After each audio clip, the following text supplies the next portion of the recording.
stressed and depressed because you can't go out. You know, Pooty, it's really dangerous to go outside now because it has a lot of motorcycle. You want to get bumped, Poon? Hmm? You must understand, Poon, how much I love you. That's why I will not let you out in the night or even morning. You should know that, Poon Poon.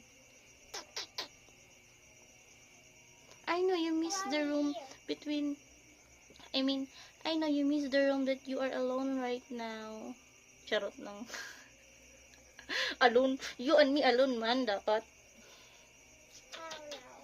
You are not used it that there are a lot of people in the room, Poon. Oh, shush. Poor Pooty. He doesn't like... He's an introvert cat. What? And a strict one.